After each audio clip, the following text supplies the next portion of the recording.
Hello, dear listeners, and welcome back to Book Summary 5, the 5-Minute Summary Channel. I'm Sammy, your host. Today, we're diving into the concept of servant leadership, a leadership philosophy that emphasizes serving others as the primary goal of leadership. This concept, which was first popularized by Robert K. Greenleaf in his 1970 essay, The Servant as Leader, has since become a foundational idea in modern leadership thinking. Let's explore the key ideas and principles of servant leadership, so you'll feel like you've read about it cover to cover.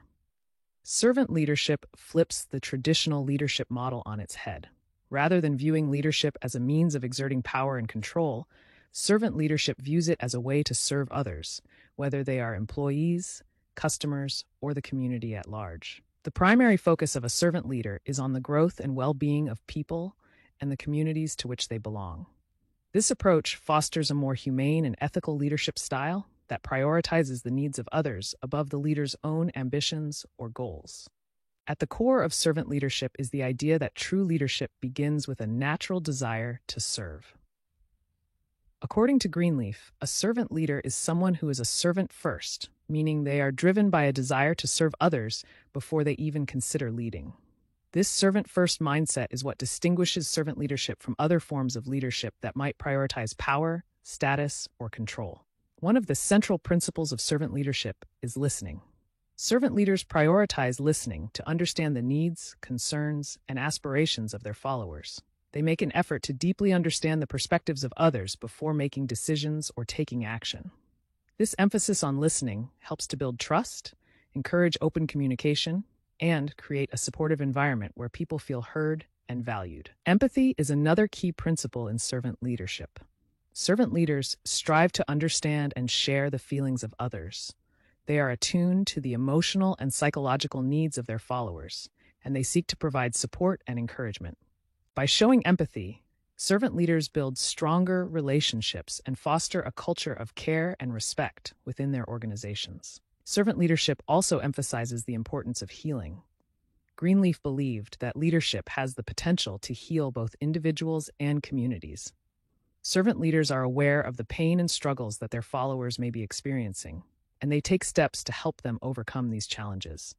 This might involve providing emotional support, helping people find meaning and purpose in their work, or creating opportunities for personal and professional growth.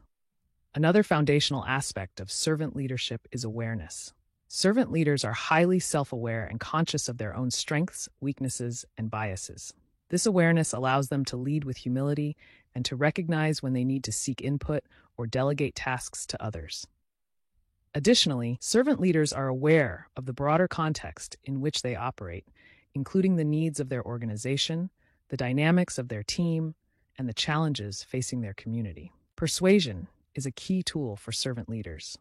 Rather than relying on positional authority or coercion to influence others, servant leaders use persuasion to build consensus and encourage buy-in. They seek to convince others through reason, logic, and the strength of their ideas, rather than through issuing orders or demands. This approach fosters a collaborative environment where people feel empowered to contribute and where decisions are made collectively. Conceptualization is another important element of servant leadership.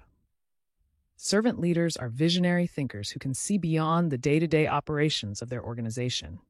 They are able to conceptualize a larger vision for the future and communicate this vision to their followers in a way that inspires and motivates them. By balancing the need for strategic thinking with a focus on serving others, servant leaders can guide their organizations toward long-term success. Servant leadership also involves a commitment to stewardship. Stewardship is about taking responsibility for the well-being of the organization and the people within it. Servant leaders see themselves as caretakers who are entrusted with the resources, talents, and lives of others. They act with integrity and accountability, making decisions that are in the best interests of their followers and the organization as a whole. Another key aspect of servant leadership is the focus on community building. Servant leaders work to create a sense of community and belonging among their followers. They encourage collaboration, foster strong relationships, and promote a sense of shared purpose. By building a supportive and inclusive community, servant leaders create an environment where people feel connected and committed to the collective success of the group. Finally, servant leadership emphasizes the importance of commitment to the growth of people. Servant leaders are dedicated to the personal and professional development of their followers. They provide opportunities for learning, mentorship, and career advancement, and they encourage their followers to reach their full potential. This commitment to growth not only benefits individuals, but also strengthens the organization by developing a skilled and motivated workforce. In summary, servant leadership is a leadership philosophy that centers on serving others as the primary goal of leadership. By focusing on principles such as listening, empathy, healing, awareness, persuasion, conceptualization, stewardship, community building, and commitment to the growth of people, servant leaders create a more humane and effective leadership model. This approach not only fosters a positive organizational culture, but also leads to more sustainable success as it empowers individuals and strengthens communities. Thank you for tuning in to Book Summary 5, the 5-Minute Summary channel. If you enjoyed this summary, please subscribe, like, and share it with your friends. Until next time, happy reading.